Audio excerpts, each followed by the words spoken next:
Good morning, everyone. Welcome to Wellington House today, 9th of March 2023. Warm welcome to our new members as well, people who are guests, Peter Harrand, and also to Caroline, who's standing in, sub-in for Councillor Anne Watson this morning. Thank you for joining us. Okay, so for the benefit of our new members and anyone watching online today, I'd just like to invite everyone just to introduce themselves. So I'm Councillor Parsons-Hulse, Worley Ward for Calderdale Council, and we'll go round the table. Deputy Chair. Councillor Andrew Pinnock, Cleckheaton Ward, Kirklees Council. Councillor Tony Ames, nobody special. Councillor for Wakefield.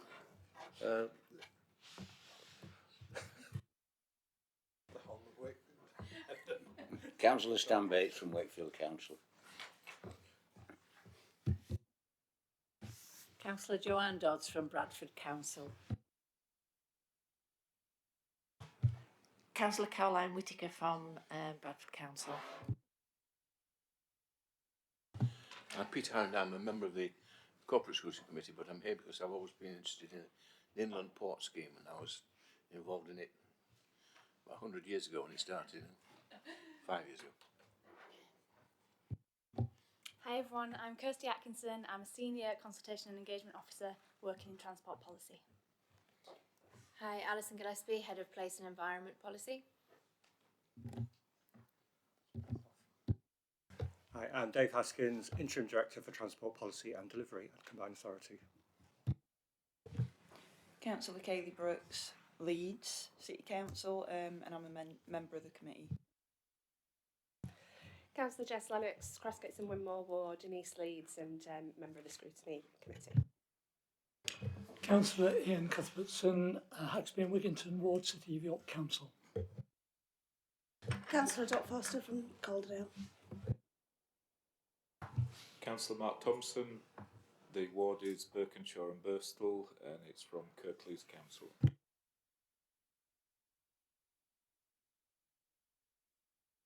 And Hannah Scales, Scrutiny Support Officer. Thank you, members. That's just to wake everybody up. Okay, so if you're watching online and you'd like to see the agenda pack for today, you just pop onto the West Yorkshire Combined Authority website and you'll find all the information there, and welcome. Okay, so apologies, Hannah. Thanks, Chair. So we've had apologies from Councillors Watson, Benton, Ferguson, Firth, Finnegan and McCarthy. Thank you. Thank you. And any declarations of pecuniary interest, members? Nope. Great. Okay. Any exclusions of press and public to this meeting? No. Fantastic. Okay, so the minutes of the last meeting, item number 4, which was held on the 19th of January. Can I ask those members who were present if they're happy with these as a true and accurate record of that meeting? Move it, Chair. Councillor Bates. Councillor Bates. Councillor Pinnock. Moved it. Councillor Bates. We're on form today. Okay, let's.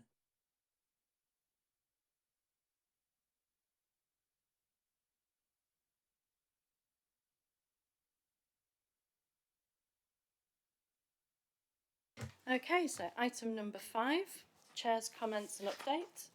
So since we last met, I attended a national meeting of chairs for the UK, and it's basically to share good practice within combined authorities and how can we can be more effective as chairs. And we discussed the possibility of inviting public to write in and ask questions, and some combined authorities have said this has been really successful. So it's something that we can think about as a committee, or even as a combined authority.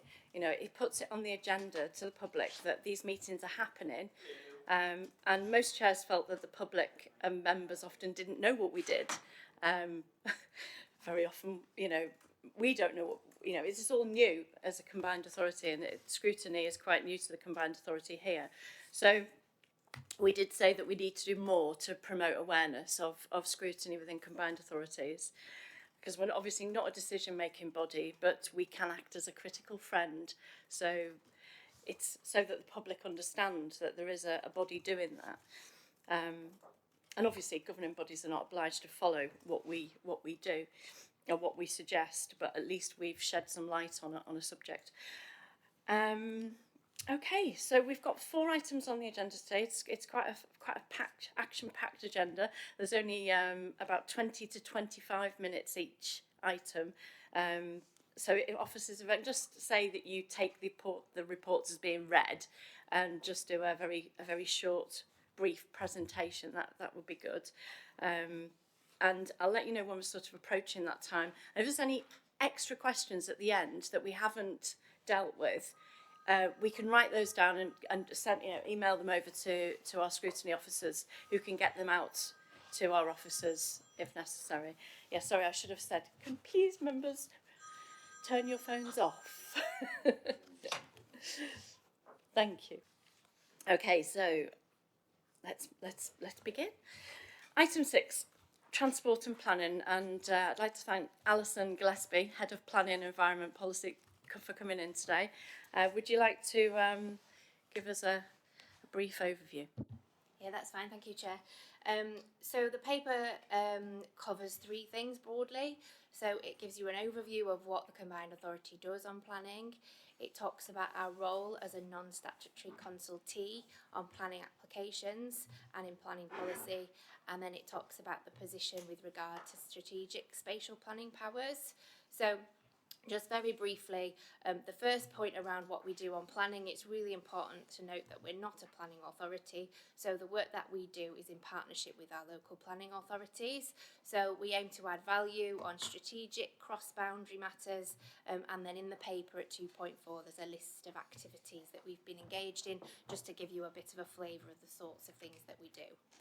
The second point around our role as a non-statutory consultee, so that means that local planning authorities are not required to consult us. So that position is resource efficient, so it allows us as partners to identify the circumstances where consulting adds value. So there are broadly 2 types of responses we provide.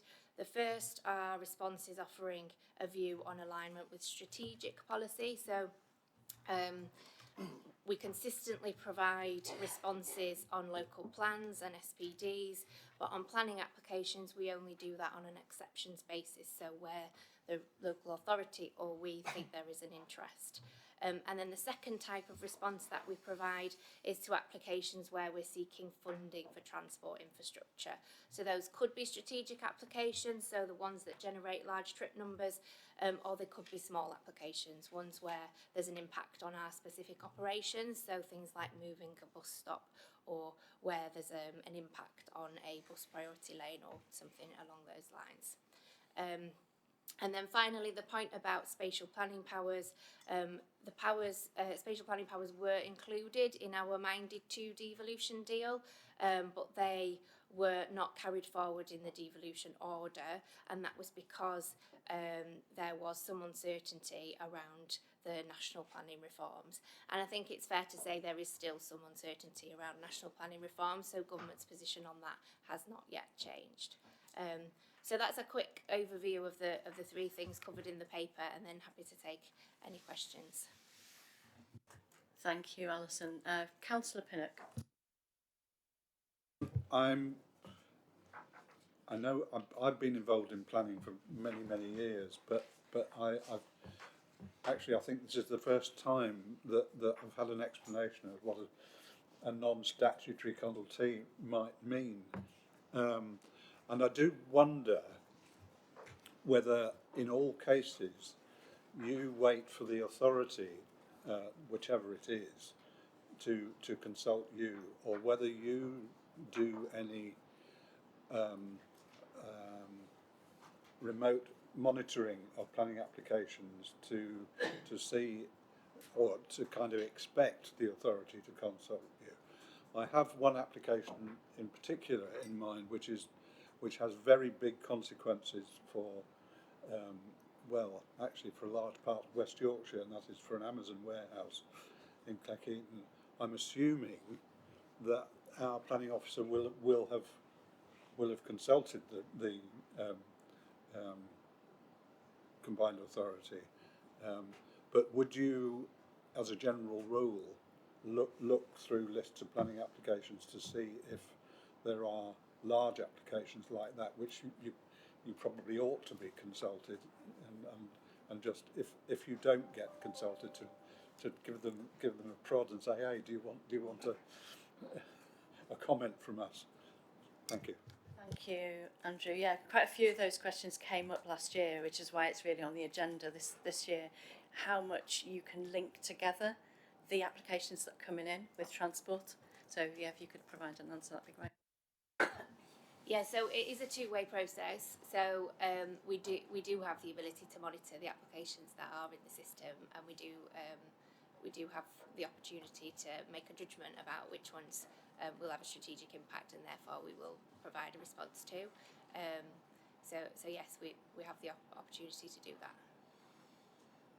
From that, then, do you then instigate what type of transport that needs to be? Yes, we do. Yeah, and linked in the paper is the developer guide up in one of the paragraphs towards the top. And if you have a look at that, that's an online tool that kind of talks through what we do on planning in those circumstances, and it gives you an indication of the types of applications and the kind of scale of interventions that we might request as a result of a new development such as that. That's great. Thank you, Alison. Councillor Hames. I've just got a couple of points to raise. You say that you seek developer funds towards transport infrastructure. That's what I call incentivisation, and in some respects the layperson might look at that as buying planning permission. I've just sat through for about a year and a half a local development plan hearing, and it appears in that hearing the council made a statement about certain development, housing development, was crucially dependent on the construction of a link road. Now, one of the developers that wants to do a rather large development came forward with the suggestion that they would provide funds for that link road, but they wanted to supply funds for the area where their development was. But the whole point about the link road, it had to connect point A with point B to be effective in removing congestion. Now, I got the impression, sitting through that hearing, that the developers were putting themselves in a position where they were wanting to be the decision makers about this. And I just think that we're running a risk by depending so heavily on developers supplying the funding that we will get into a position where we as elected people and representatives of the public are not allowed to come up with the right decision for the area. And a second point I want to make about the construction of factories and distribution warehouses. I know a lot of people from a lot of different areas in England, and in particular the comments I'm getting is as soon as they get into the West Riding of Yorkshire, they know they're in the West Riding of Yorkshire because it's the only area where they turn major roadways into corridors by putting distribution warehouses along the side. And you don't go in any other county and see that. Now, the point is, driving is supposed to be a relaxing experience. And when they first invented cars and roads, it was supposed to be a pleasure to drive through open countryside, and it was relaxing and remove the stress. But as soon as you get into West Yorkshire and you've got warehouses and distributions on either side of you, it's like driving through an industrial estate. And it concerns me that it should be particular to this area. That's my 2 points. Thank you for your comments. Can you provide some response? Yeah, thank you for your comments. I think they're really important points. It is the local authority's responsibility to plan for the infrastructure required in consultation with us where developments are going to come forward. I can't comment on the specific location that you raised, but the combined authority plays a positive role in working with our district partners in trying to ensure that, where possible, infrastructure is planned on a strategic basis and not a site by site basis. But these are, they are very complex issues, and we are working within the confines of what the contributions we can secure from private developers. But I note your points, and we have done some work looking strategically across West Yorkshire at employment, land distribution, and the corridors. And so I'll feed back your comments to the team on that point in particular. That's great, thanks, Alison. Does that answer you for now? Yeah, for now. For now. Thank you. Okay, Councillor Dodds. Thank you. I just wondered, under the 2.8 on the planning, I've often seen on applications where, you've asked for metro card schemes and things, and I just wondered how many are successful in that they listen to you and you get that funding, and other times that they ignore that. Thank you. So we usually work in partnership with local authority partners to determine what would be the right contribution and for what purpose. So usually we are successful in securing what we need. I think there is also an issue around take up of those offers when we put them in place, so we do keep that continually under review. But I don't have any figures to hand around this kind of success rates, but we can provide that sort of information if that would be useful. Thanks for that. Can we just make a note of that, please? Thank you. Okay, who's next? Kaylee. Councillor Brooks. Thank you. Spatial planning powers on 2.16.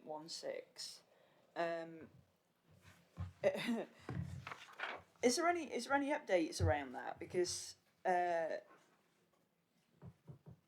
if the planning powers were included in the Minded to West Yorkshire devolution deal, but due to the national reforms to the planning system, these were not carried forward in the devolution order, is there any updates around that? Because it's really quite important that we have a connected infrastructure, whether it be freight or roads or transport or anything. It obviously all needs to hang together properly, doesn't it? Yeah, thank you for your question. So we do have a transport plan, obviously, but so this strategic plan will be much broader than that. So you might be aware that there was an opportunity to consult on the partial NPPF, the National Planning Policy Reforms, last week. So we have responded to that, and we've raised again through our consultation response to that that the government's position is still not clear on strategic planning. We haven't had any further comment from government on the position as stated in 2.16, so they've not written to us again with a different position, but we do continue to ask the question, and through consultation opportunities we raise the point that until that position is clear, it's very difficult for us as a group of authorities to move forward. I mean, at the moment we have 5 local plans, and our role as a combined authority is to support those local plans in coming forward and to ensure that they're looking at the cross-boundary implications. But as stated in the paragraph, we did come to a position where we felt there was a value in working jointly on a strategic plan. But at this point, there's no change to government's position. That's great, thank you. Councillor Lennox, please. Thanks. It's just about the inclusive growth implications and what's written here.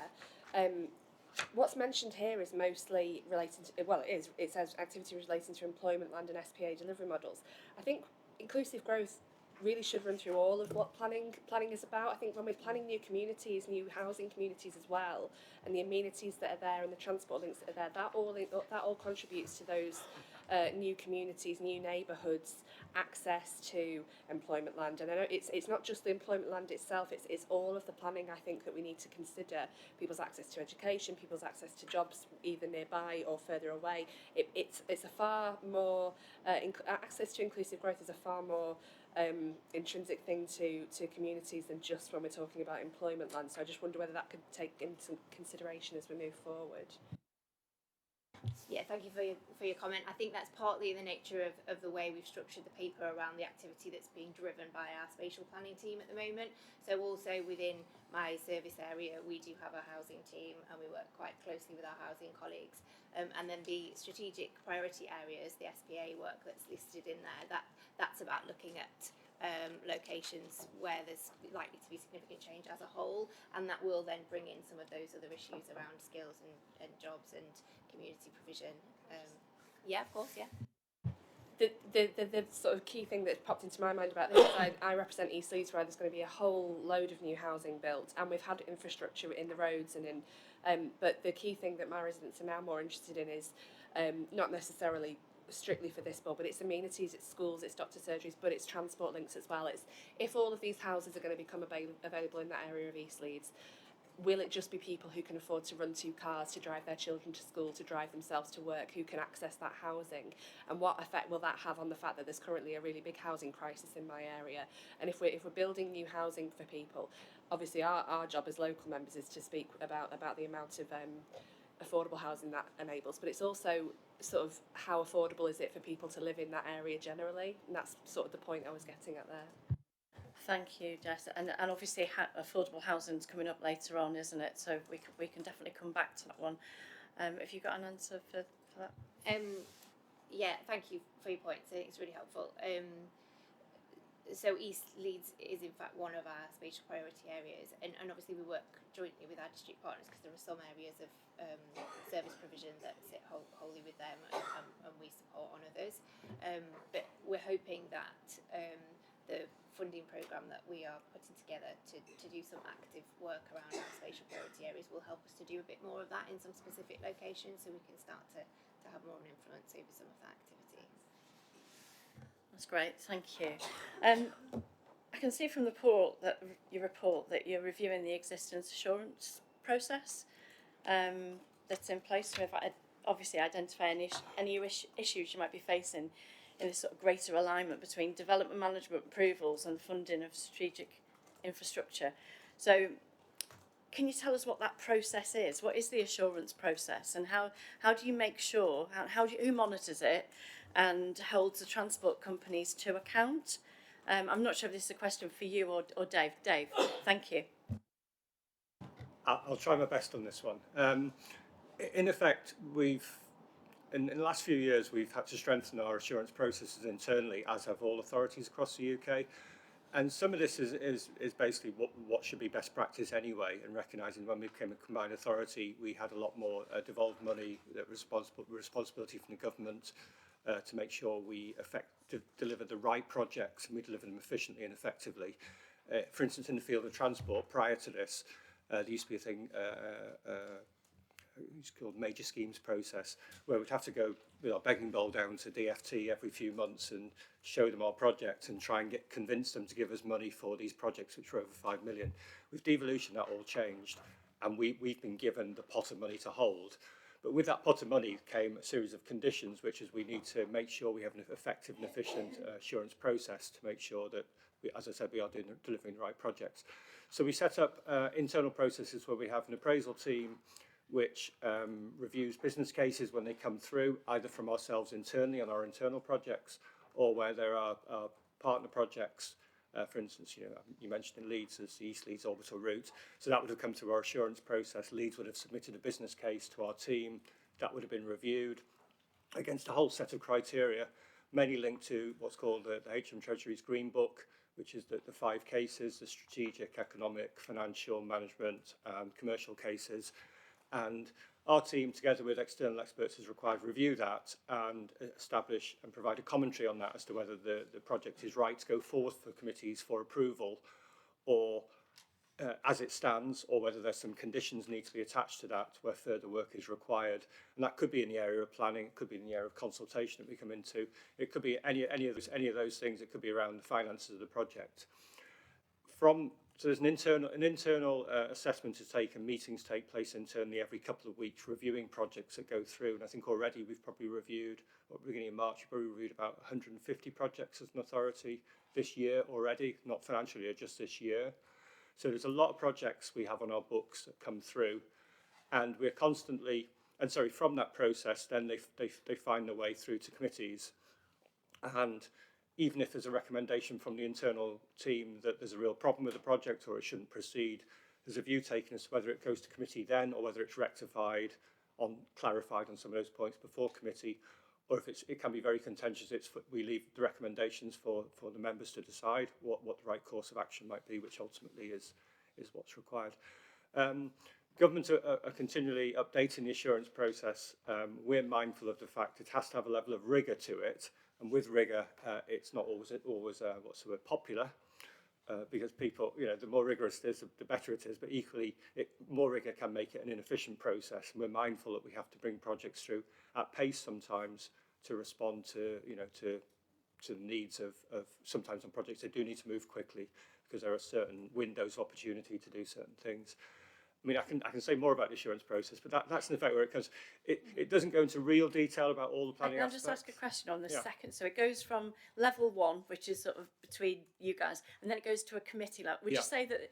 So are we saying that we expect our members to be the second level assurance in this procedure, or is there another consultation group involved? Well, in terms of members, we bring it through the appropriate committee for approval, but obviously we do go through other areas of consultation more widely, and we do discuss outside of that forum with local members and MPs as required to make sure that it's politically acceptable in terms of what we're doing. Thanks for that, Dave. Okay, so it's 10:30. We're moving on to the next item. Thank you for. Oh, sorry. Last question. Thank you. It will be short. Just looking at 2.8 and your responses to planning applications towards transport infrastructure, do you include cycle infrastructure and walking infrastructure within those responses, or is it strictly related to vehicles that move on the road? Because that's something that we really need to prioritise, is getting people out of their cars, and all strings to the bow really on that one. Good question, Councillor Foster. I'm sorry I missed it. Yes, we do include active travel in our responses, so walking and cycling infrastructure will be part of our consultation response. Okay, let's move on to the next item, transport consultation and the EDI. And for anybody who's not aware, EDI is not electronic data interchange, which if you Google it, that's what it says. It is equality, diversion and inclusion, of course. So I'd like to welcome Kirsty Atkinson, our Senior Consultant and Engagement Officer here at West Yorkshire Combined Authority. Welcome. Thank you, Chair. So I was asked to do a very brief report on EDI, and as you said, that's equality, diversity and inclusion, just to show you our progress within the consultation and engagement team at the Combined Authority. So the report goes through two different things, which is mainly what data do we collect from our communities and how do we use that data. So the kind of data that we collect is mainly stored on our engagement platform, which is a platform called Your Voice. So members of the public have the opportunity to register to Your Voice in order to receive updates on particular schemes, whether that's transport schemes or anything else that we're consulting on. We also do things like face-to-face drop-in events where members of the public can opt in to receive updates from us. We have online paper surveys, or we can send out paper surveys for our consultation and engagement activities. There are some optional EDI questions that we have started to ask within the past 6 months.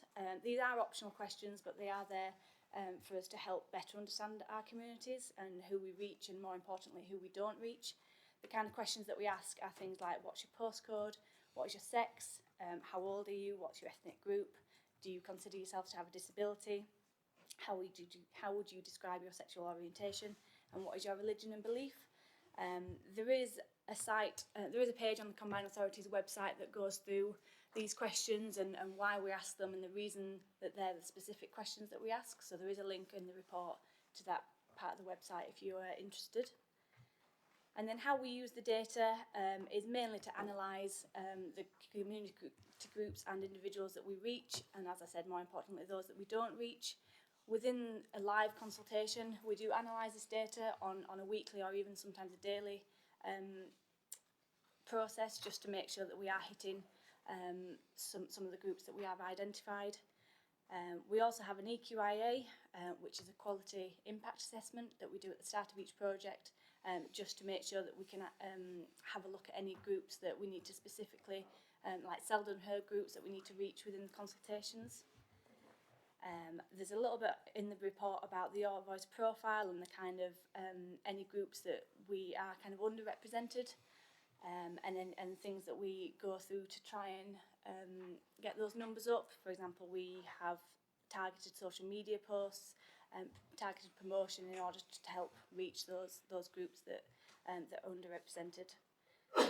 As an appendix in the report, we've got a case study for Halifax Bus Station, which is one of our transport consultation schemes that we ran last year. This just goes through just a specific case study of some of the things and some of the activities that we did, some of the stakeholders and workshops that we did.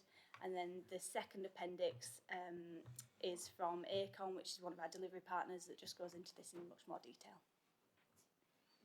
Thank you, Kirsty. Has anyone got any questions? Councillor Haynes. When you're doing a consultation for, say, an outline business case, when would be the best time to carry out a consultation with the public? At the beginning, at the start of the expert consultation, or midway, or at the end of the deliberations on the outline business case? Yes, thank you for your question. It's a very good question. For us, the earlier the better. It completely depends on the project and the project team and mainly the resource that they have. We are wanting to do a lot more what we call co-production, which is any kind of designs that are coming in or any ideas that we've got for future planning. We would like to co-produce this with the communities in question. For example, if this is, we want to put in a cycle lane or we want to change a bus station or something like that, then we would love the opportunity to co-produce that plan, in which case the earlier to consult the better, but that does obviously make it a much lengthier process.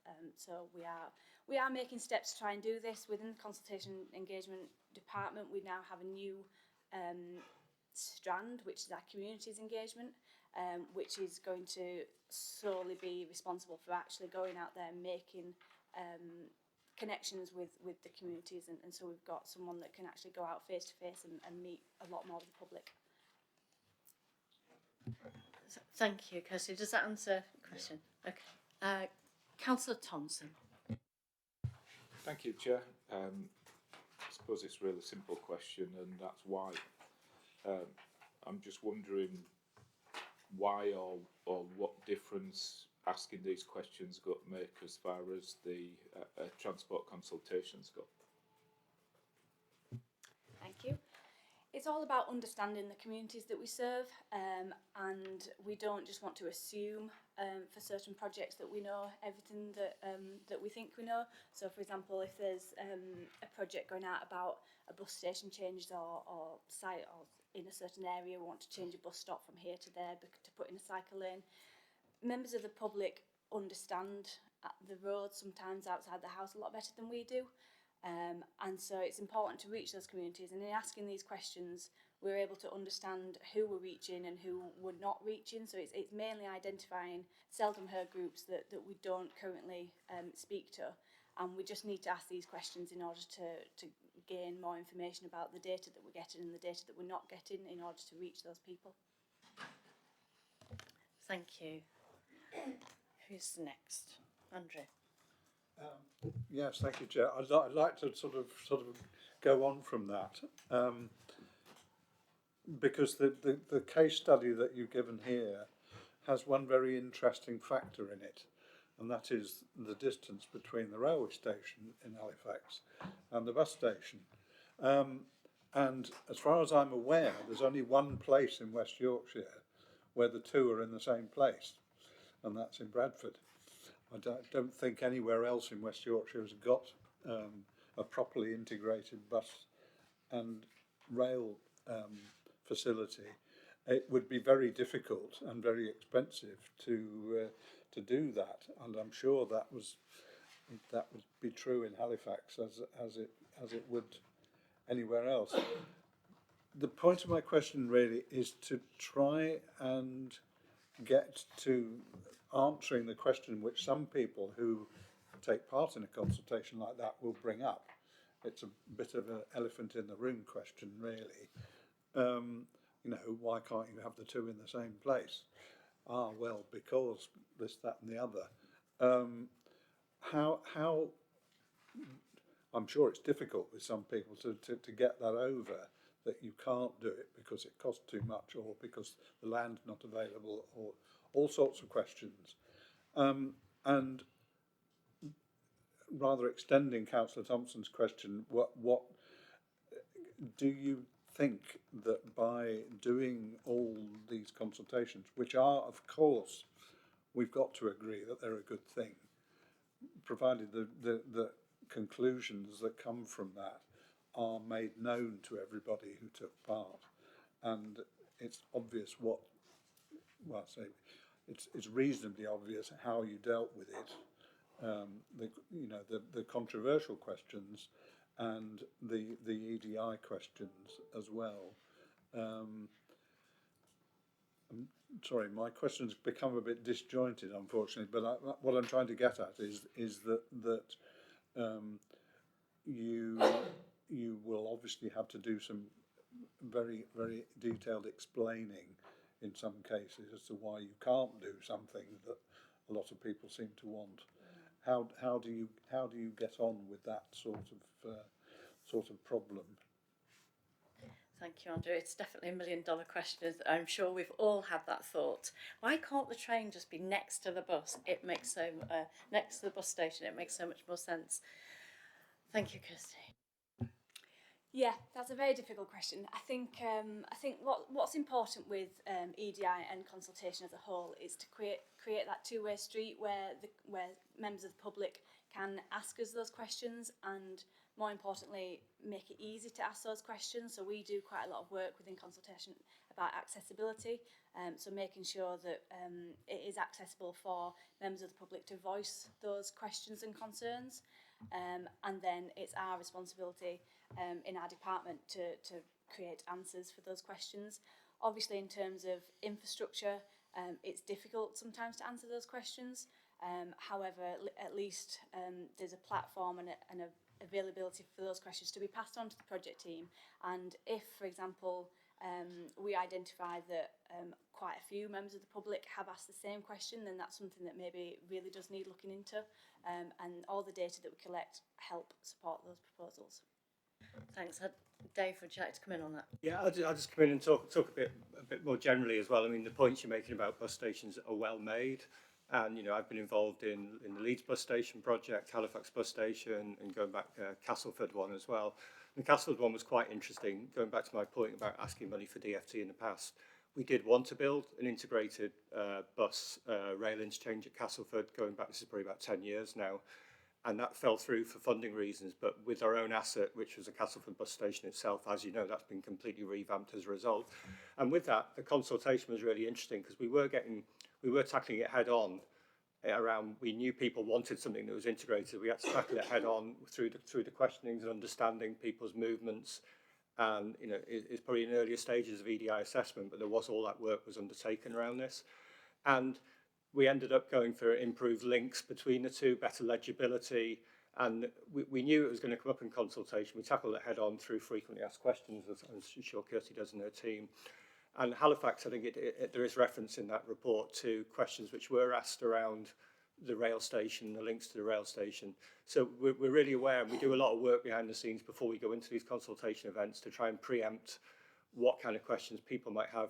And we do speak, I think it says in the report, to wider groups as well to get their understanding of their perspectives, and disability groups, partially sighted groups, for example. We do engage with those people.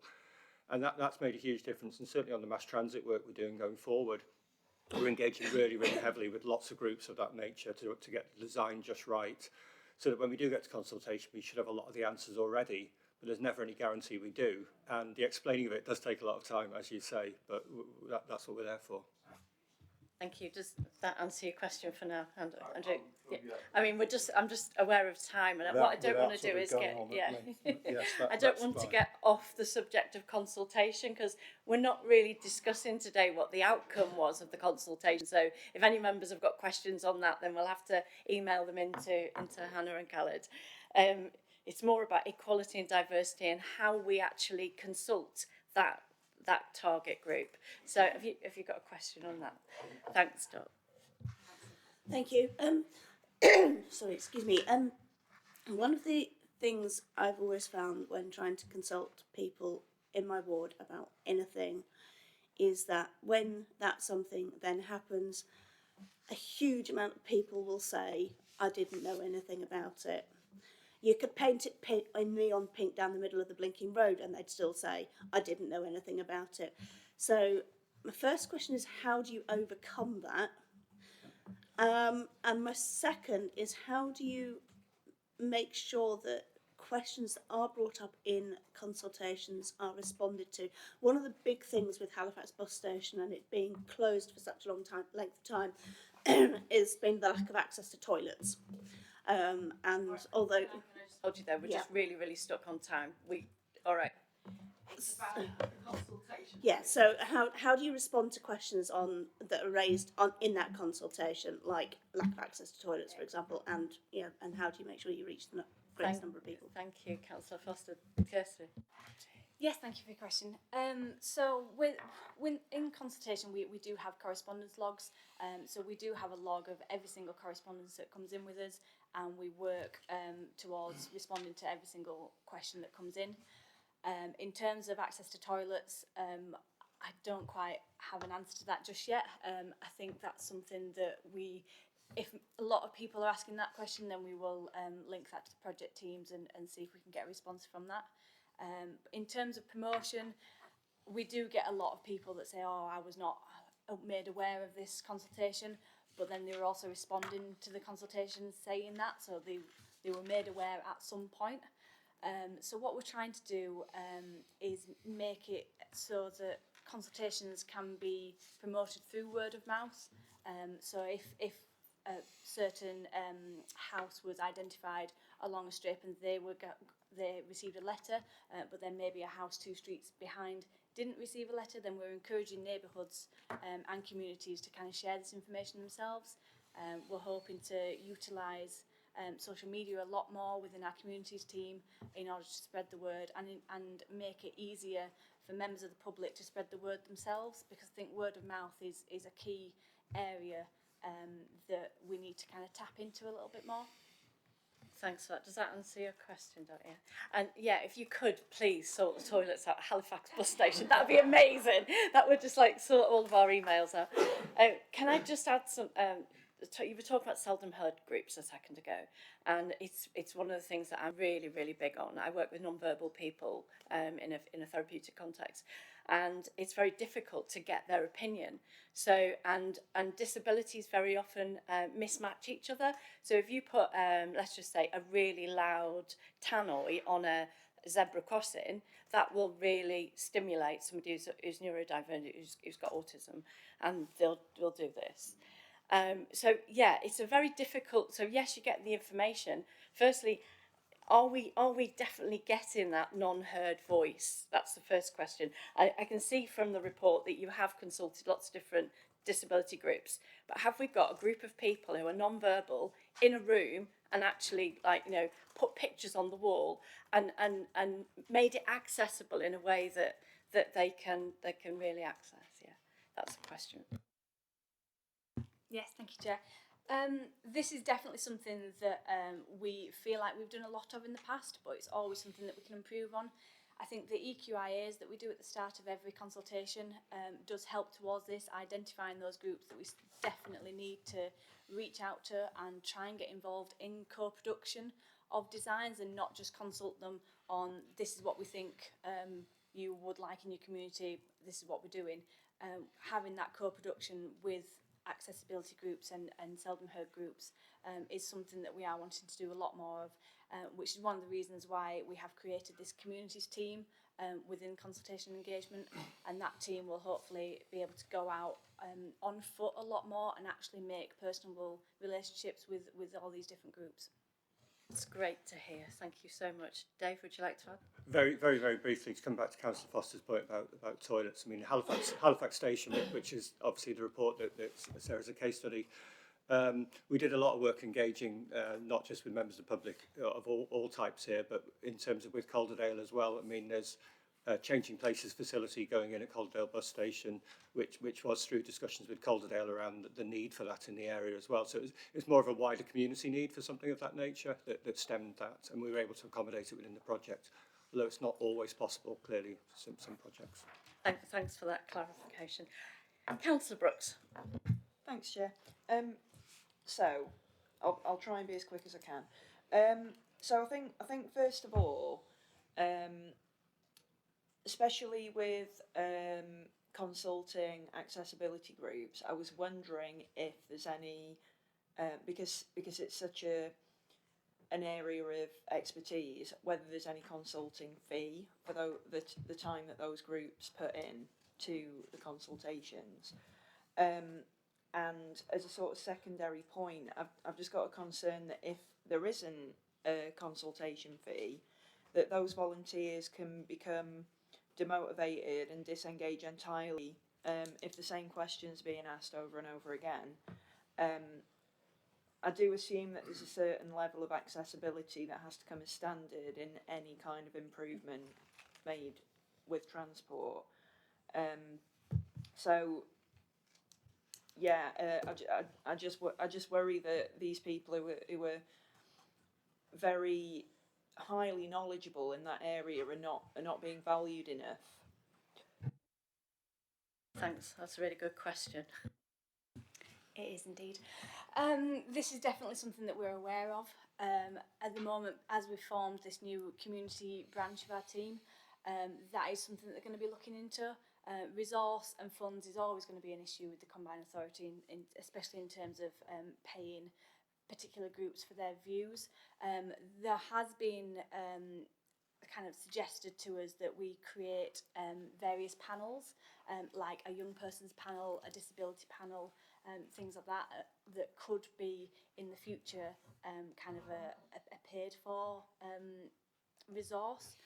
However, we're not quite there yet. We're hoping that our community department is going to do enough of this work in order to reach these people.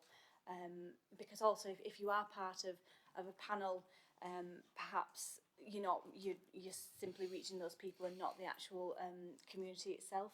So we are doing our best to kind of form those ties with all kinds of different groups, and then it's a very long road. We're going to see what we can do in the future.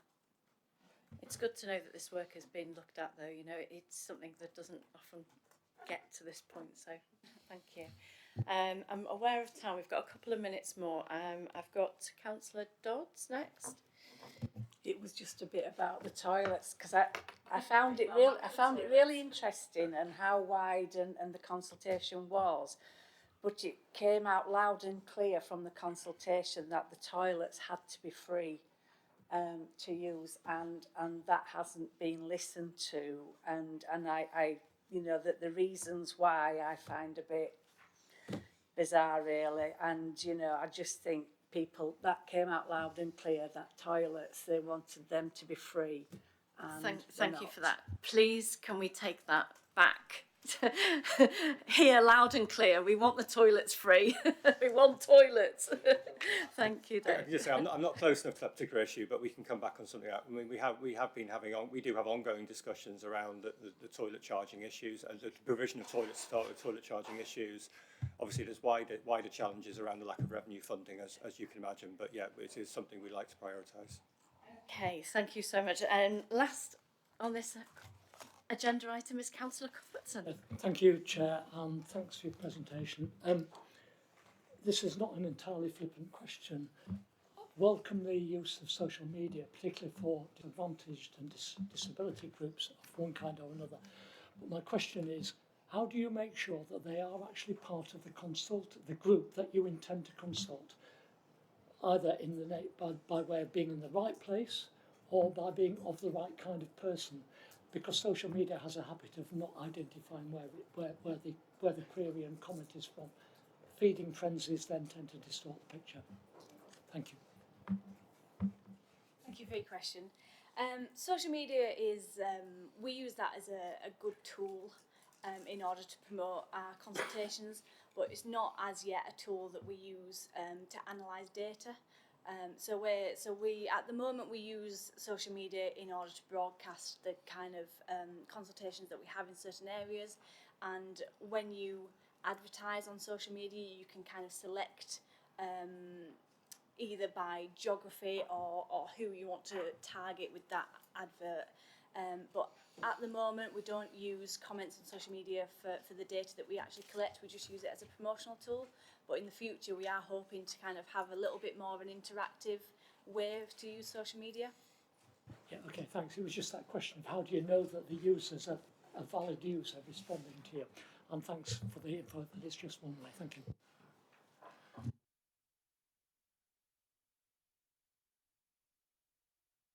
Okay, we've got 1 more minute left, and Councillor McCarthy would like to ask the last question.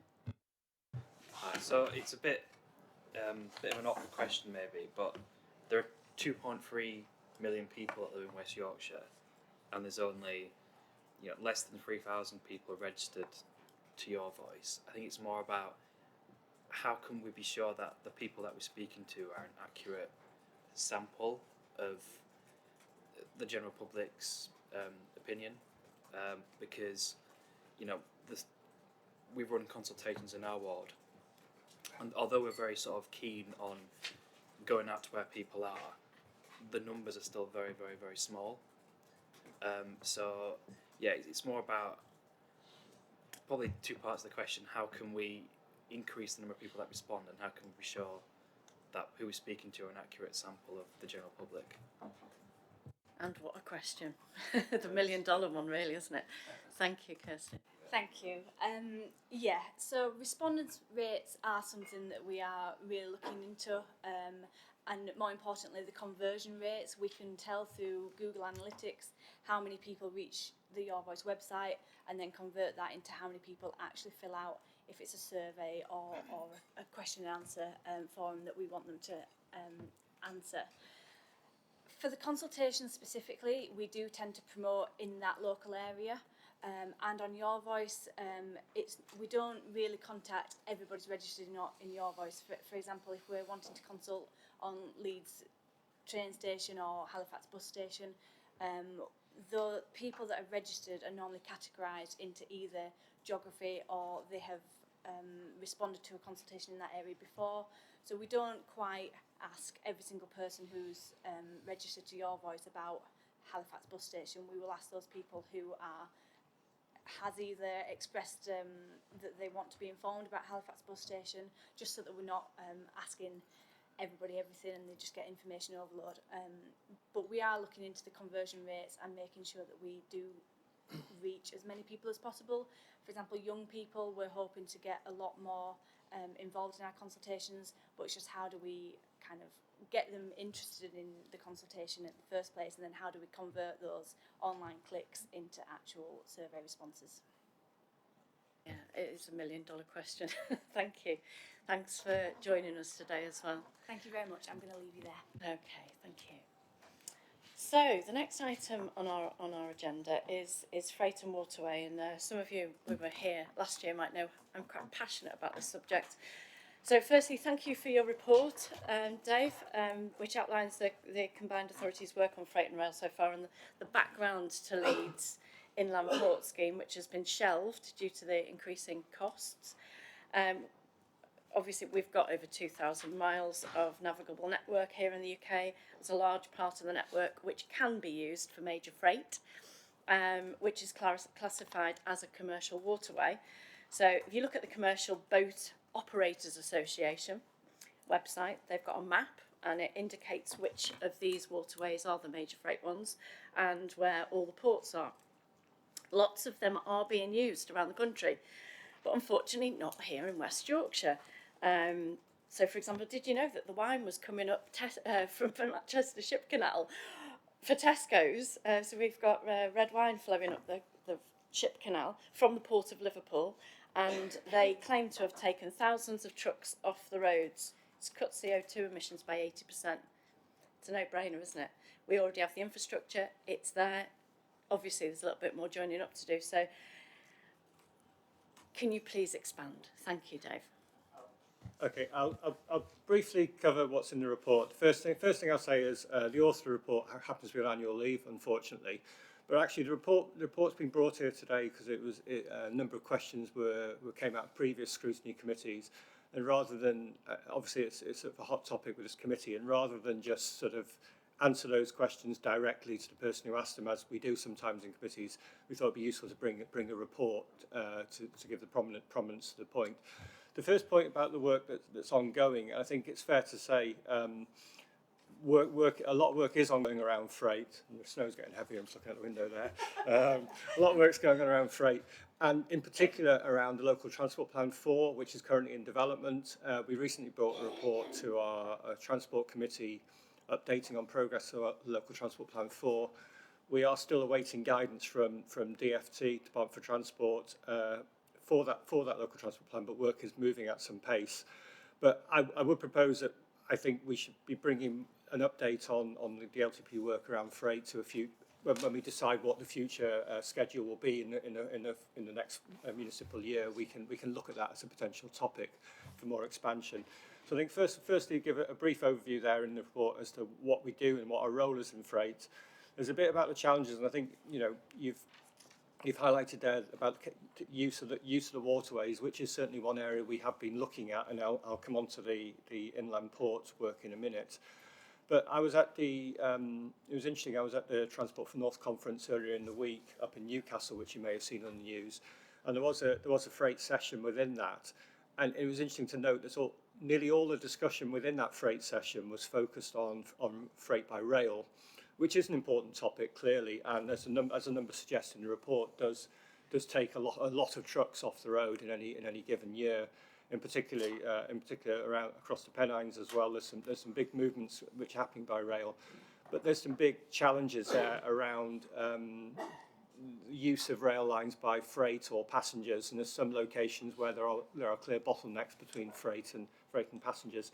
But I think it's clear, it shows in the report around the volumes that are being used, that Wakefield is a key hub through the facility that they've got there for rail freight interchange. So there's a lot going on, a lot being looked at, but out of that point around rail freight getting a lot of prominence, I think it's fair to say we will be also focusing within the local transport plan on these other aspects of freight. And through the Trans-Pennine route upgrade work, for example, they're looking at doing some work with us around the first and last mile, which is an important element of freight, about deliveries in towns, how we can make better use of other ways throughout getting trucks and etc. into the city. So I think that's a key area as well that we are looking at. Some facts and figures in there for you. I won't go through them in the report, but I'll move on. The Leeds Inland Port Scheme. I think what's interesting to note is the history and current status of the port scheme is set out in the report. I think you used the word shelved there.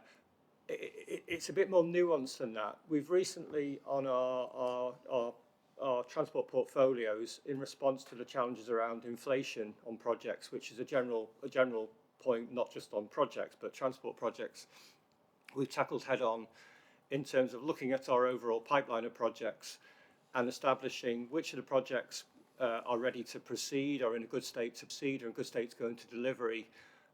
We've created some headroom in the programme by pausing or pipelining projects, as it's known, where they're not quite in that state, or more work needs to be done around those projects to make them projects that we can fully support and bring forward for delivery. The Leeds Inland Port Scheme has changed and evolved over time as set out in the report, but it's fair to say that is a scheme that is in our pipeline list now. So what that means is we'll be having discussions with the Canals and Rivers Trust around how they can turn the project back into something that is more easy for us to support, because obviously it changed quite a bit from its original objectives. And I think we'll be working with them, and we're hoping to be able to release projects back into our delivery pipeline, out of the pipeline into delivery as we go over in time. A lot of that depends on them and the movement that they come with in terms of that project. But I think, you know, there are different perspectives. It is evolving, that project, as we say anyway. Yeah, if I can just add to that, I think one of the key elements is not just providing the infrastructure. We have to maintain the infrastructure because it's commercial. It needs to be reliable. So things like swinging bridges and lifting bridges and all of that stuff needs to be maintained. And I think one of the reasons why the cost went up, obviously we had the increase in inflation, you know, which affected lots of projects. But I think that just adding that maintenance charge on top, it all of a sudden became not doable. So, okay, so anybody got any questions about this? Peter, Councillor Harrand, thank you for joining us today. No, thank you for inviting me. I've been a long-term interest in the subject and found the report fascinating. So what I think I'll do is just ask 6 questions. I've actually about 253 questions, but I've got 6 questions, which I don't expect you to be able to answer, but what I suggest is you include them in the next report on the subject which comes to the Scrutiny Board. So the questions I would ask you are, what interest have we got from freight operators in supporting it financially? Has any freight operator suggested they might be willing to contribute to this exercise? The second one is that the information in 2.8 is 9 years out of date. We've got the freight lift in 2014. Well, the world's changed 3 or 4 times since then. So if you do another report, can we include that, please? The rail freight data includes 106 loaded trains, etc. Does that include trains coming into West Yorkshire and out of West Yorkshire without stopping? Like, how many trains a day are there from Liverpool to Drax? There must be 10 or 20 every day going through Todmorden and around here. I'd be interested to know that. And every day, and they don't stop, but they use the route. Didn't Guy Martin say it was 4? Sorry, if anyone's been watching the energy programme on a Sunday evening, yeah, Guy Martin had been to Drax, and I think he said it was 4 a day. Can the next report include an estimate of the other costs? So who'd own the barges? That's another supplementary. Who'd own the barges that were being used? Would they be combined authority barges? Is there some freight operator with spare barges? And therefore, the next one is who would employ the bargees who are on the coming up and down to Sturton? Would there be hours? And the last thing on 2.11, it says the freight facility would remove 200,000 tonnes of freight. Now, I don't know what that is, a percent of total. Is that 50% or 5% or 0.5% of the freight that comes into and out of Leeds? How many tonnes a year of freight? There must be a lot more than that. If I can answer those, I'll be happy now, thank you. Well, not today, I don't understand. Councillor Harrand, I don't know if any of you saw in the Yorkshire Post this week, one of the answers to your questions, actually, there was a chap, there's a new vessel called the MMS Off-Roader, which has been designed to carry bulk cargo, 500-tonne load, and so that can take up to 25 lorries off the road each trip, which is quite a lot. So that's a significant amount of CO2, obviously, to be removed from our region. Britain's commercial inland waterways are massively underutilised, but I think the Boat Operators Association would be the ones that would regulate the boat operators. So if that provides any answer to that bit, I don't know the other answer. Okay, over to you, Dave. I was going to say, I don't know the answers to all those questions. I wouldn't even want to try at the moment, quite frankly. But certainly, I think the one about the age of the data is something we'll absolutely need to be addressing within the local transport plan. I've no doubt about that. And the other ones, I think we'll be able to get some responses to those. I don't see an issue with that. I'm starting to sound like a boat spotter. Oh dear. Have developers made any noises about contributing to the cost of this?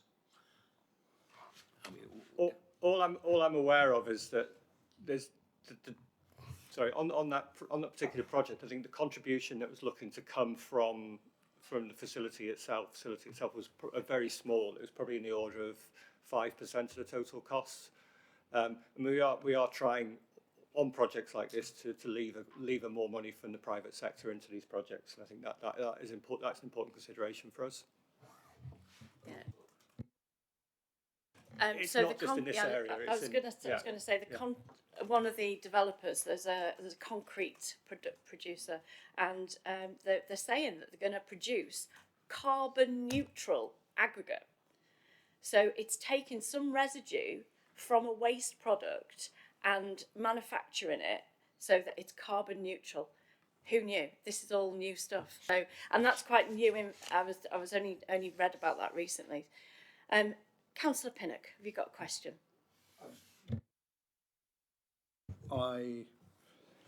One of the deepest frustrations I have is that if you look at pictures of river transport in France and Germany, they've well, and compare it with this country, it's really quite depressing. Now, I don't expect this to be changed overnight. And also there is the other frustration involving rail freight, which means, it stems from the fact that we haven't got enough railway lines, and some have been closed, not all. West Yorkshire is not very well provided for with railway lines. I keep going on about this, either for trains or freight, and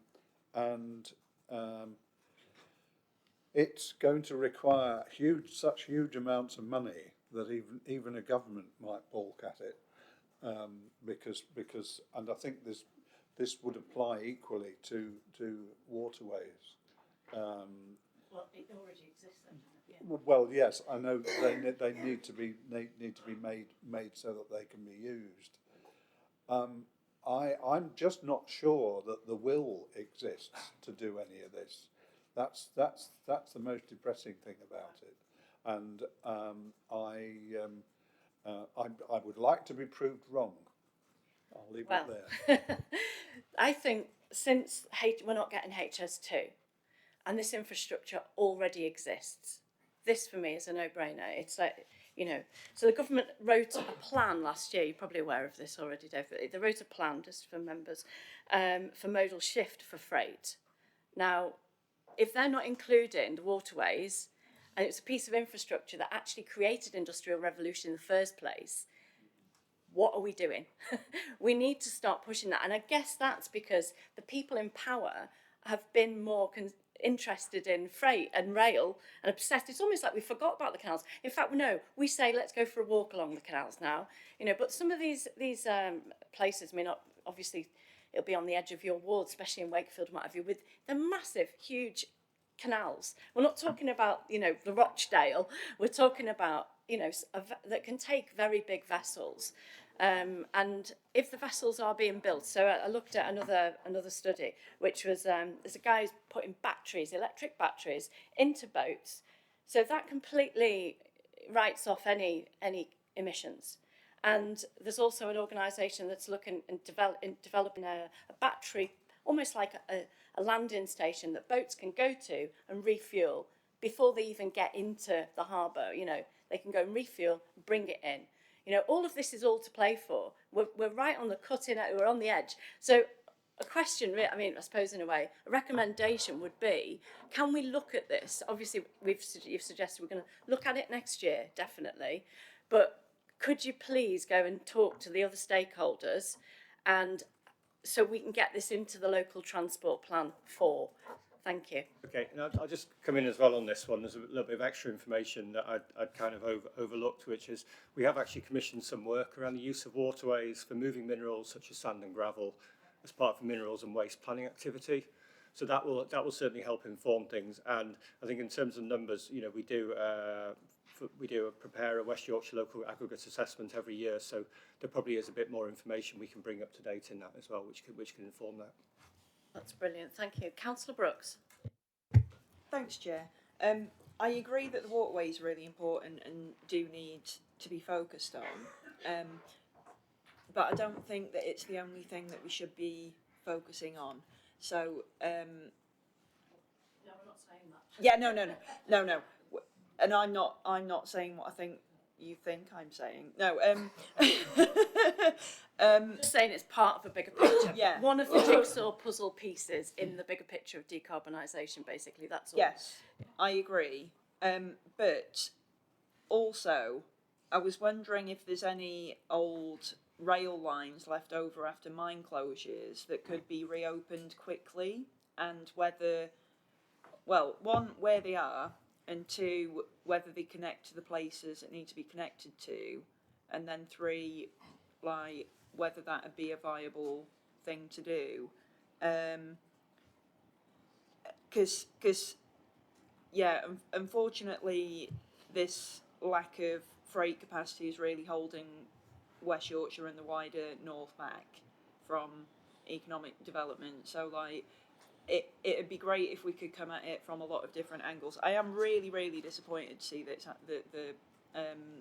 the inland port has had to be put on hold for now. It's really, really upsetting because we actually went out on the canal and it was lovely. It was really, really good. We went to look at where it could be. We haven't really got time for holiday reports. No, Sorry. it's not. But I get what you're saying. was- It's a beautiful place and it needs to be And utilised. it'd be a really, really excellent job, much better than driving a lorry. Like, much better for someone's mental health than driving a lorry. Thank you for that. I'm just aware of time. We've got another agenda item. Councillor Haynes. It's interesting that you called the lead. Sorry, freight lines. Could you please answer? sorry. Sorry, I'm sorry. Yeah, I think we will be looking at the freight lines through the local transport plan. I mean, I agree, freight is a lot more than just around the waterways, and that is absolutely where we'll be looking at.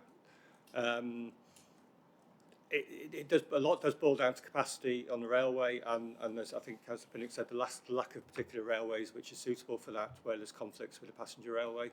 But we'll continue to look at the freight opportunities. Yeah. Like old ones. Well, the challenge of reopening old ones is huge at the moment, but I think our rail team are aware of where they are and what the opportunities are. Yeah. It's my understanding that they're already looking at that, and that's where HS2 came from in the first place, that they didn't have any capacity, so they went off and looked at it all. That's my understanding, yeah. And we're bringing the water freight in just as a can we do this as well? You know, not instead of, it's just can we do it as well? Anyway, Councillor Hames. Okay, the Leeds Inland Port is a failed project. In Normanton, they didn't call it the Normanton Inland Port, they called it the Europort. Now that's a failed project as far as the waterway, the concrete plant has gone. It did work and it worked marvellously well. I mean, at the time I was running a concrete business and we were taking concrete product out of there, but builders were also using it to collect aggregate, and the system, the water side of the system worked admirably, and now it's a failed project as far as that's concerned. I can't see personally the relevance of calling Normanton a Europort, because the link with Europe is very limited. Normanton is really a distribution depot, and it's not an assembly point for vehicles that are going to Hull to get on a boat to go to Europe, and it's very slight connection with it. This was brought up at another scrutiny meeting I attended, and they said that the combined authority had virtually abandoned the idea of Normanton being a Europort. Now, the difficulty we've got in Wakefield area is that when a piece of land comes up and somebody's wanting to put warehouses or distribution points, they always say, as a reason for the planners approving it, the close proximity to the Europort, which is completely misleading, because it's just another way of getting warehouses and distribution points in the Greenbelt, and this really upsets me. It's a good point. It is a really good point. Thank you. And maybe if you would like to be on the committee next year, because we will be bringing this back, I think, by the looks of things, it's going to be something. So I think you're right. I think historically it hasn't been something people have wanted, do you know, and it's sort of slipped. But I think what we're saying is, because of decarbonisation agenda, this can be a new solution, and this is the reason why it's sort of coming back. And it's please. Can I just come back with that? What my recommendation would be, as far as the combined authority is concerned, if you've got any money to invest in that type of distribution, I would say that you've got your heads together with the people in Immingham and Humberside that want to create a free port, and then you will create manufacturing jobs in the West Riding that can take advantage of the tax benefits of supplying goods into a free port. Can I recruit you to be in my team? Thank you, Councillor Holmes. Okay, is there anybody else who would like to? Sorry, God. Why do I do that? I know, I think it's like where you're sitting, I can't see. Thank you. Just a quick question. If, I know I'm speaking sort of hypothetically, but if we were to be able to resurrect the inland port scheme, and if it did get the go-ahead, and presumably there's no issues with funding and all the rest of it, have you any idea how long it would take to actually achieve? Are we talking within our lifetime, or within our children's lifetimes, or this year, next year, sometime never?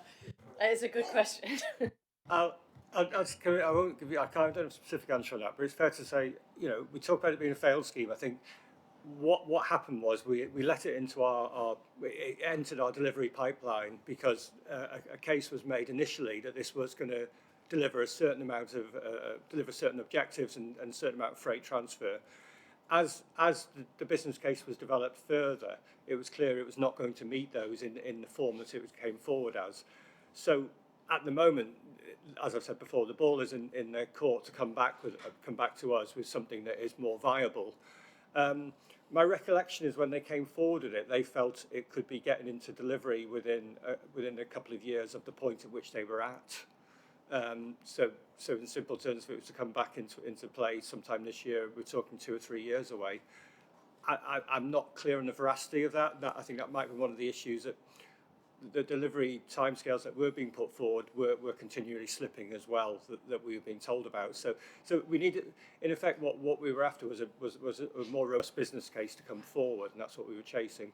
And the onus also was on Canals River Trust, working with the facility owner, to work with the other people, such as Immingham, as was talked about before, to join us up and to make the business case stronger. So I think that's where a little bit more work would need to be done if it needs to be brought back or could be brought back. Yeah, thanks for that. Did that answer your question, don't you? Yeah, and I think there's something about bringing all the stakeholders together and actually working together and making sure that things are in the right place at the right time. So, okay, where are we up to? Have we got recommendations written down there? Yeah, we'll bring it back to committee next year. Which officer can we liaise with in this on this subject? Liaise through me initially, and I'll be discussing it with the people in the team who deal with freight issues. Who is the freight person? Claire Linton. Is she the person who's on leave? She's the person who's on leave. Right.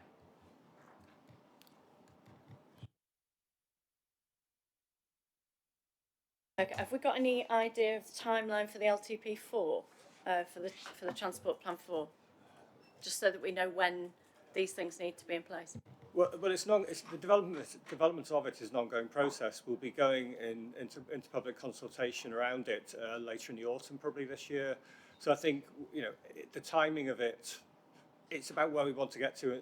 If you want to come to us with ideas that can shape the local transport plan, or having done a bit more work to get some feedback on where it's at the moment. So I'd suggest in the autumn is probably about the right time for that. Okay, so if we pop this on the agenda, say, for the autumn? Yeah. Okay, that's great. Thank you, everyone. Is there anything else you would like to ask Councillor Harrand? Have you had all your questions answered? Was my grandchildren's lifetime, probably. Well, thank you for joining us, and thank you for the reports as well. Okay, let's move on to the next agenda item, affordable housing. The Mayor's pledged to deliver 5,000 affordable homes, which is delivered by our local planning authorities. And as we can see from the report, there are quite a few challenges ahead. One of the main ones, of course, being in the inflation, which is affecting all of our building projects across the region. And with tender prices fluctuating, it's quite hard to plan for anything, isn't it? There's also supply chain difficulties, of course, as well. So can I just ask, Alison, are you going to be giving us a report on this? Thank you. Yeah, thank you, Chair. So I'll just talk you through some of the information that's in the report. The paper provides a progress update on our progress towards the Mayor's pledge. So it's really important to note that the statutory duties regarding housing provision are the responsibility of local planning authorities. So in a similar way on planning, this is something that we do in partnership. So our role is to support local authority partners in delivering the houses that meet the needs of their communities in the region. Broadly speaking, affordable homes are delivered through 3 different routes: direct delivery by local authorities in some cases, through Section 106, through planning, and then through housing associations. So we don't have a direct role as a combined authority in delivering affordable homes. And then the other thing that's important to note is that there are some complexities that around how we monitor progress. So the first is that data sets, we only get figures at certain points in the year, so our monitoring is not live, and that's the case across lots of things where we monitor data, but it's a particular issue for us on affordable housing. And then the other thing is that it's quite difficult for us to project delivery, and that's because in the main, affordable housing is being delivered by private companies. So they're not required to share their forecasts with us, but within the West Yorkshire Housing Partnership, they do share some of that information, but that's only part of the picture. And then the other thing, which you'll be well aware of, is that there is a significant amount of uncertainty around the homes that might be delivered through Section 106, because that's a process of negotiation and linked to viability challenges on sites. So with those caveats in mind, the paper tries to set out our progress to date. So it gives you the delivery figures for the past 5 years. In terms of the mayoral pledge, it's the 21-22 figures that would be our first year of figures, broadly speaking. And what that chart shows you on page 140 is that to reach that 5,000 target, we are going to need a significant step up in delivery rates for the next 2 years. And then obviously the paper identifies that there are some significant risks around us maintaining delivery rates, never mind stepping those delivery rates up. So there are some risks around us meeting that pledge that the paper refers to. And then there are also some paragraphs in the paper that try to give you a flavour of the tools and the programmes that we have within the combined authority that are seeking to influence affordable housing delivery. So we have a housing revenue fund, which is a flexible funding pot which provides support to district partners to bring sites forward more quickly, or to address barriers, or to provide resourcing within district partners' teams. In some cases, we've funded posts to support.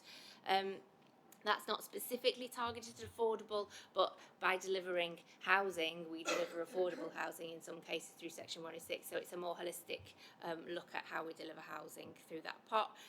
We have a Brownfield Housing Fund, that's the 89 million capital programme.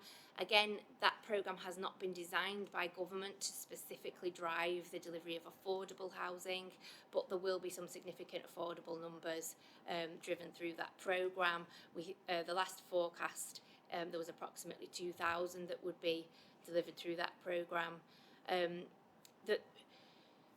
then the final paragraph in there that talks about the activity that we have in the pipeline speaks to us about our spatial place partnership, which is a partnership we have with Homes England, and that's quite live, so we're hoping to launch that soon. It's subject to approval by the combined authority later this month, but again, that's about driving housing delivery priorities, but but it's a long-term partnership. So all of these things need to build momentum, and timing is obviously of the essence in terms of the Mayor's pledge, but the work that we do looks beyond that pledge timescale. Thank you. Thank you, Alison. Councillor Brooks. Thank you, Chair.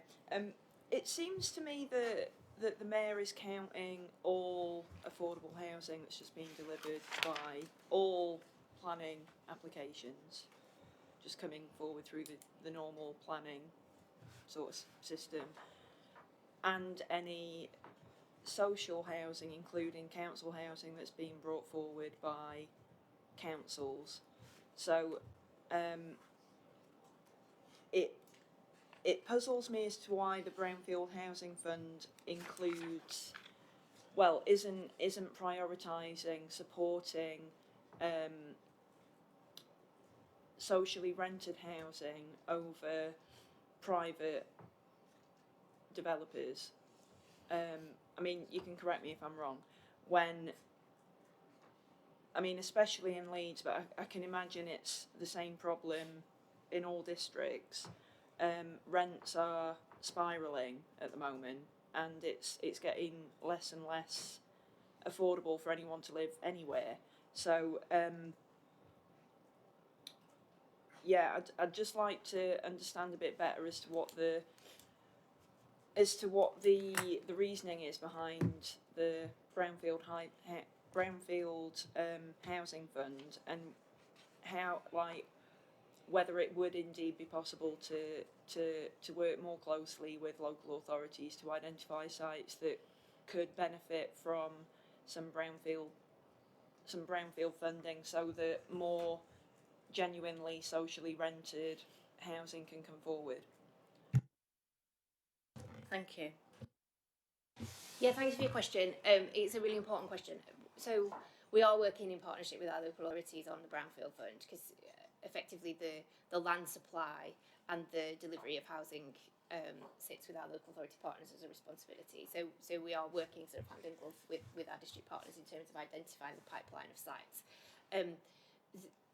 Some of the constraints on that programme, though, are in the inflexibility of the way that government has designed the programme. There are only certain things we can spend it on, and there are specific rates that we have to hit in terms of return on investment. So it is very complex for us, in particular on brownfield sites where there are often already viability challenges, to then overlay additional requirements in terms of numbers of affordable delivery. But our colleagues it's actually not in my directorate, but in our economic implementation team, are working really hard with district partners to see how many affordables they can drive through that programme. The other constraint we've got is that they have to be built by 2025, and for long-term stalled sites, or for some of our very difficult brownfield sites, that's just such a hard thing for us to do. So often it's those ones that are more viable or are able to deliver and are private sector led that are the ones that are entering into the programme to be funded, because we know we can deliver them. And the position we're in is that if that money isn't spent, it's returned to government. So we're really keen to make sure we maximise the opportunity to use that money in our region by whatever way we can, which is sort of to my point at the beginning, that this programme hasn't been built to drive affordable housing. I think we would prefer that we had a flexible funding pot from government where we could, and where we could design our own programme. Do you want to come back on that? Yes, please, Chair. Thank you. Have West Yorkshire Combined Authority or the Mayor expressed discontent with this directly with government? Okay, using the media. Because it's not something that people know about. People don't know about the Brownfield Housing Fund, and it seems to me that is a major barrier for our mayor to deliver on her pledges, and that she's being set up to fail by government policy. So I find it very frustrating, as I'm sure that you do and she does as well. So Spot the political pantomime. Well, it is so frustrating. isn't it? Like, Good point. Do you want to comment on that? Just to say, we haven't responded via the media to my knowledge, although obviously in conversation and interview, Tracy may have raised those points. But we have, so we have, working through the mayoral network of 10 mayoral authorities, we've kind of pushed the point and written letters to explain that the inflexibilities around the programme are making it very difficult to meet our local needs. Was one of my questions. How are we comparing to other combined authorities? Yeah, so I don't have an answer in terms of how well we're doing against the allocated spend. Our economic implementation team could probably provide that information, but I know that everybody across the country has got the same level of challenge around how to spend this money and how to make sure it's meeting their local need. Thanks for that. Okay, Councillor Pinnock. Thank you, Chair. Questions about definitions. The table that we've got there, affordable housing delivery, is this permissions or completions, please? And secondly, I'm interested to read about the West Yorkshire Housing Partnership, but then I learned that it's only partial in terms of the coverage of people in this business. Clearly, the aims of such a partnership are wholly laudable, and wouldn't it be better if one could get all the housing associations involved in this? You then might actually, I don't know whether that, sorry, I'll rephrase that question. Has this had any effect on figures that we've been able to glean? Would it be improved by having everybody involved in that partnership and easier to get the figures that we want? And then I have a very specific question about brownfield help. I have a site in my ward which is on a brownfield, very brownfield site. I'm not aware that any involvement has occurred with this fund, but would such a site, which is for nearly 300 houses, would it benefit from? I'll have a word with the planning officer concerned. Would it benefit from trying to apply for this funding in order to help nail down affordable housing on that site, which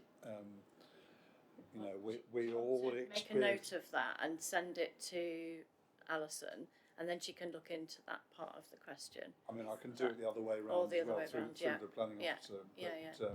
I just really wanted an answer as to whether it would be worth even trying in such a case. Thank you. Thanks for your questions. So just to come back to your first point around the figures, they're delivery figures that are in the paper. So those are completions. Yeah. So in terms of the West Yorkshire Housing Partnership, it is a voluntary partnership. So they are so we don't facilitate it, but we benefit from it and partner with them, but we don't facilitate it. But they are continually seeking additional partners, and they do make approaches to other partners. It would absolutely help if it was a comprehensive group of all of the providers in the region, but obviously they're private organisations, so it has to be done on a voluntary basis. The other issue is that obviously they are operating in a commercial context, so even if they are part of the partnership, there may be circumstances in which it wouldn't be appropriate for them to share with their partners all of their data. So we just have to try and navigate some of these complexities. But in principle, yes, it would help us. In terms of whether it's had an impact on the figures, I think it has. So the West Yorkshire Housing Partnership has got various work streams, and they work proactively together across the region on all of those various issues. And affordable housing delivery is one of them. So it has helped, because I think it means they're sort of sharing knowledge, and it gives us a way to work with them in partnership where there are barriers. For example, we can then help to work with government to address those things. So I do think it's a positive process. And then your question about the very specific example of the site. absolutely we can put that across to the team about whether the site would be eligible. It's Kate Thompson, who is the head of service, that's responsible. So if you contact me, I can then forward that to Kate and her team. That's great. Thanks for that. Okay, Dot. Councillor Foster. Thanks, Chair. So firstly, how is affordable defined? Because it's a bit of a how long is a piece of string question, really, isn't it? And yeah, I find the whole sort of idea of affordable housing somewhat of a misnomer, really, because the chances are, particularly if it's out there for purchase, it's not going to be affordable for an awful lot of people. And the thing that we are massively struggling with is very poor quality private rented accommodation that's very expensive and way above the local housing allowance rates, and nowhere near enough social housing. There's got to be 8,000 people on the waiting list for social housing, and that's just in Caldervale. We're a really small authority. The waiting list for social housing is absolutely massive. So how do we bring a sort of a preference or an emphasis on social housing for rent into a scheme like this? Because that's what we really need. We don't need loads and loads of really big posh 5-bedroom houses that nobody can afford to buy, even if they are affordable. Ha ha. What we need is social housing for people to live in, that they can afford to live in. How on earth do we get that into this policy? Because that's what Thanks we need. for that. Thank you. That's a really important question. And can you answer that, please? I'll give you a partial answer, then we can come back with more information if required. But at the moment, we are using, as part of the monitoring of affordable housing on this pledge, the National Planning Policy definition, which does include all of those other categories of affordable, so not just social housing. And the reason we're doing that is because that is the data that's monitorable, so we can monitor against that because there's a national data set. But we are mindful of all of the categories of affordable housing, and that there is a need in West Yorkshire for additional social housing, and the Mayor is very mindful of that also. So we are working with our district partners around local provision and local need, and those issues that you've raised are understood. Thank you. Can I just, Tony, did you put your hand up? No. No, there's a massive list. Sorry, massive list. Councillor Cuthbertson is next. I'll add you though. Thank you, Chair. 2 or 3 related questions. In 2.4, underneath the bar chart, the set of bar charted figures, you comment that affordable housing completions are returning towards pre-pandemic levels, but there seem to be problems in both the sort of the cost base that suppliers are working to, and also in terms of the labour supply. And I'm particularly thinking that, you know, in my own experience, COVID hasn't left schools, and COVID is a particular reason for school staff being absent. What I wondered was, have you sort of revised your expectations in the light of the presence of COVID and its effects in the workforce? So that's the first bit. The second bit is, and thank you, Councillor Pennant, for your comments about West Yorkshire Housing Partnership. But we seem to be focusing very much on providing affordable homes purely through Section 106 agreements. Are there any other approaches that are being considered, for instance, by reducing our own cost base, by providing some kind of house that may be rented, but through a housing association where they may not be subject to right to buy, for instance? Or is that one totally closed? And lastly, in the first bullet point of 210, it talks about construction costs rising because of continuing supply of issues and inflation. But are you able to monitor where this risk sits in terms of particular suppliers, particular types of housing, even particular areas where building is more difficult than in others. So they ought to be reasonably concise answers, I'm sure, but That's great. Thank you, Councillor Cuthbertson. Could you switch your mic off, please? Sorry. That's all right. Thank you. Thanks for your questions. Really important points. So on your question about whether we have revised our expectations, the answer to that is no, not yet. So the 5,000 pledge was always going to be a challenge. It was always significantly over our delivery figures, past delivery figures, by at least 2,000. So but there is some value in setting a high ambition, I think, and it gives us that ability to continue to build the programmes and the momentum and push for those delivery ambitions to be retained in the region.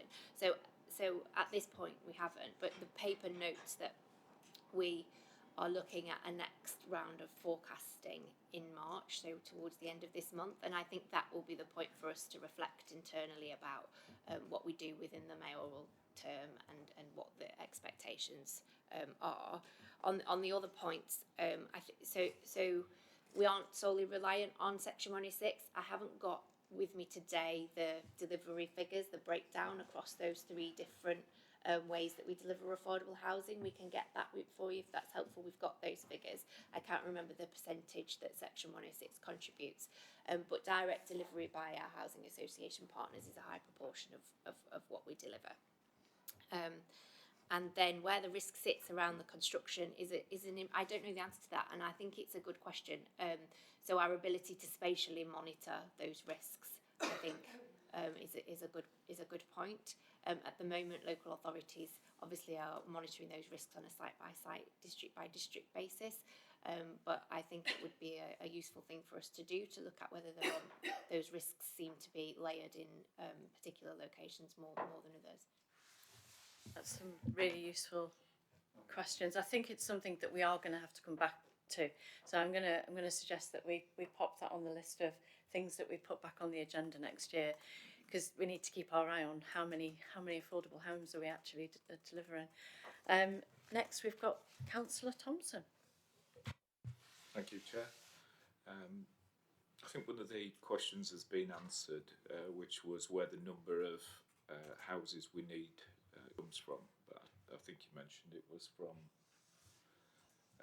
the pending list, or the list of people waiting for social housing, which then if we look at the 5,000, obviously it doesn't even touch the sides. If Calderdale's looking at 8,000 on the waiting list, and that's one of the smallest boroughs in West Yorkshire, then I would assume that it rolls up into the tens and tens of thousands of people that are waiting for affordable social housing.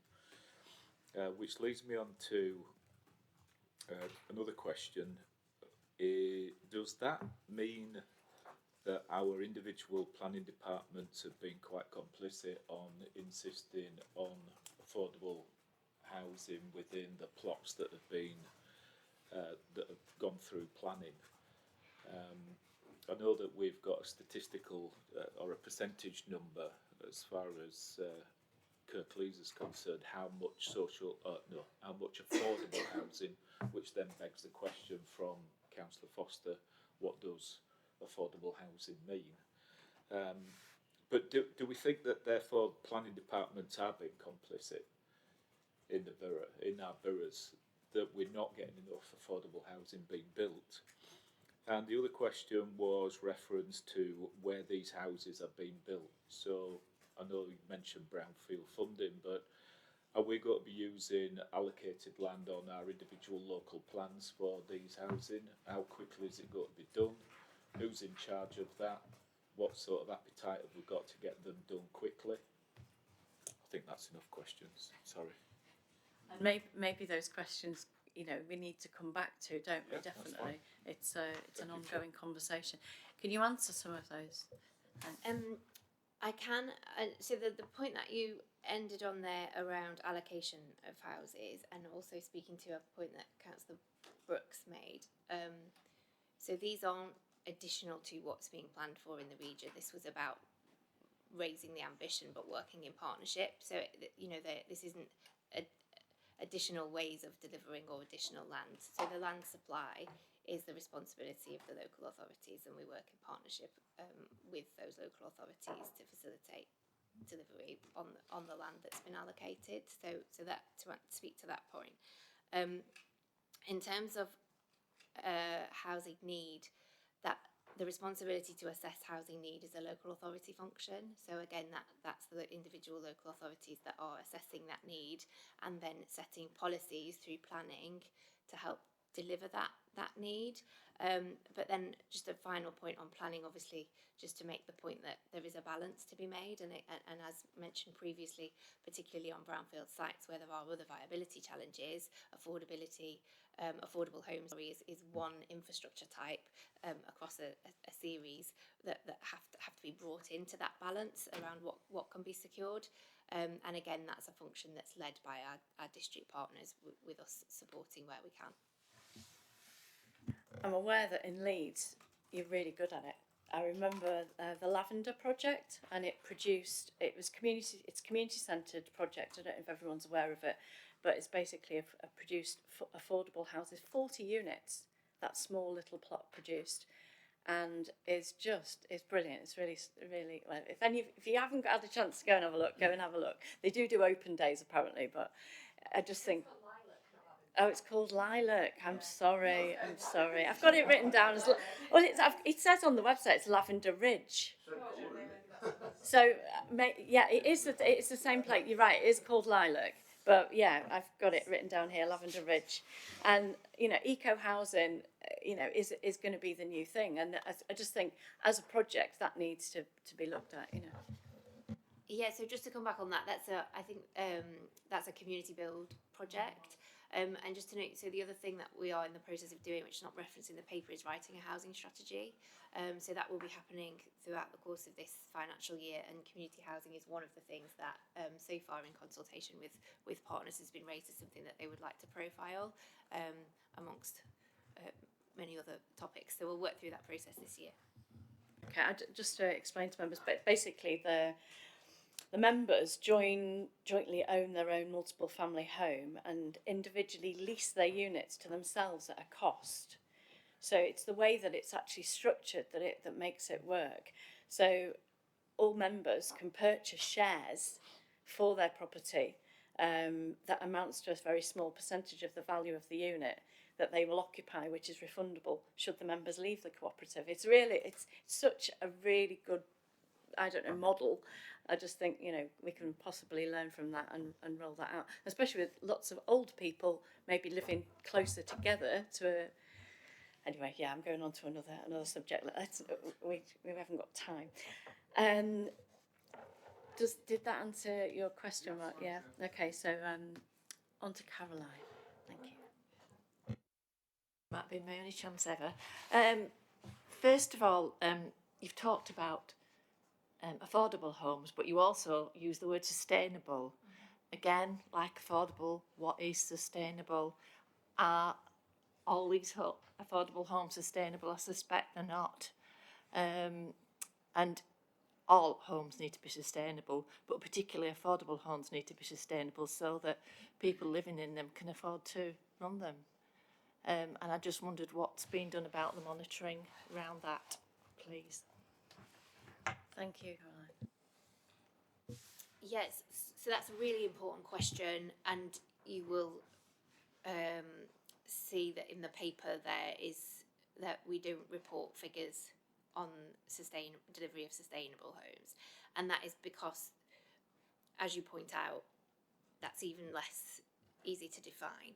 So there is not currently an easy way for us to monitor the sustainability of new properties. So the best we've got is EPC data, and at the moment that's not available for new build only. So we have that data for our housing stock across West Yorkshire, and we use that to feed into some of the programme development activity, particularly around retrofit that we're doing.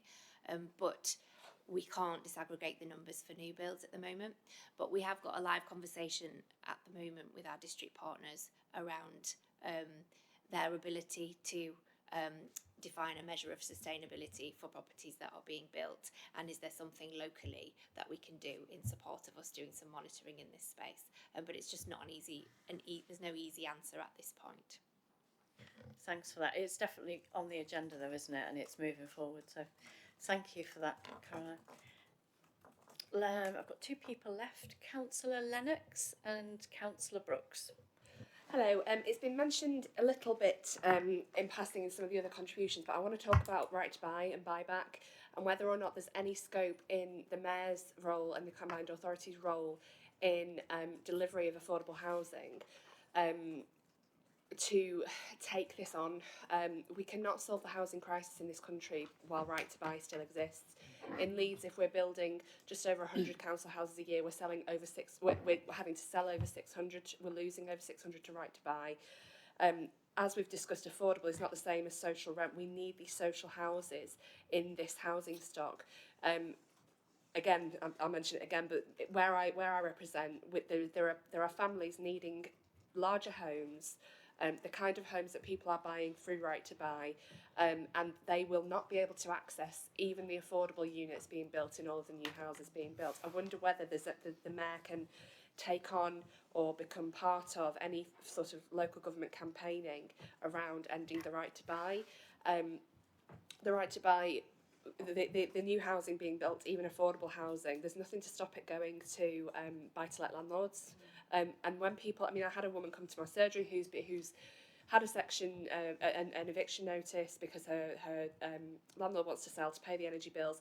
The nearest, another house exactly the same as the one that's that she's currently living in, to rent in the same area. They're looking at over £1,200 rent a month, and it's just unsustainable. And when rents are that way, and people are never going to be able to afford to buy these affordable homes, we have to focus on social rent and on social housing and maximising the buyback numbers and maximising our campaign for right to buy to be ended, especially now it's been extended to housing association housing. I just wanted to sort of feed that back as something that I think is absolutely vital to any discussion about housing growth.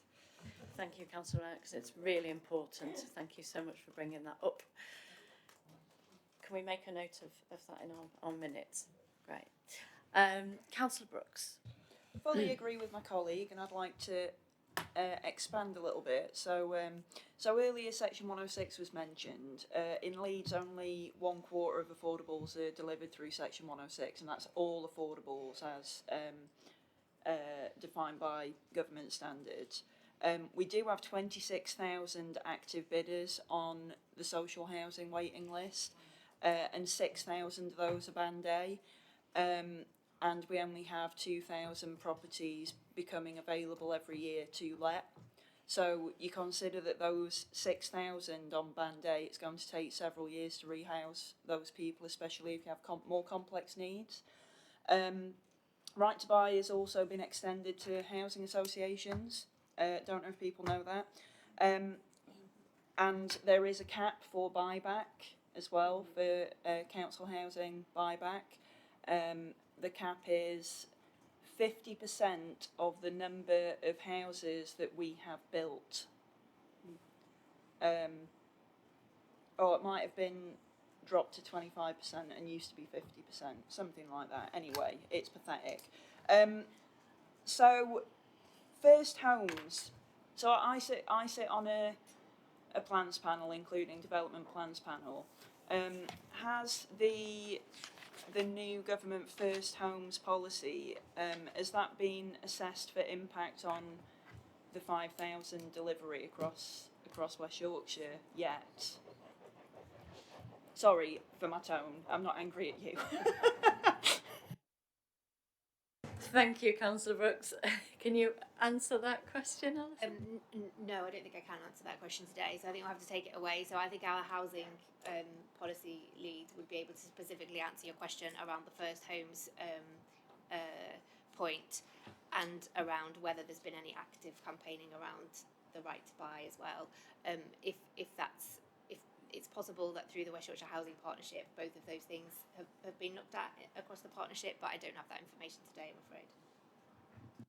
Well, that's something we can follow up with. Thank you for that. I'm just noticing time and it's still snowing. So, last question. Thank you, It's just a Councillor very, very quick point of interest. I've just checked on Key Choice, which covers council house that are or social housing that is available to bid on this week. There are 7 properties in Calderdale. 7. 2 beds and 1 bed, so no 3 beds, no 4 beds. The 3 beds are as rare as rocking horse poo anyway. But yeah, 7. That's all. So that it's really indicative of how bad the problem is. Yeah.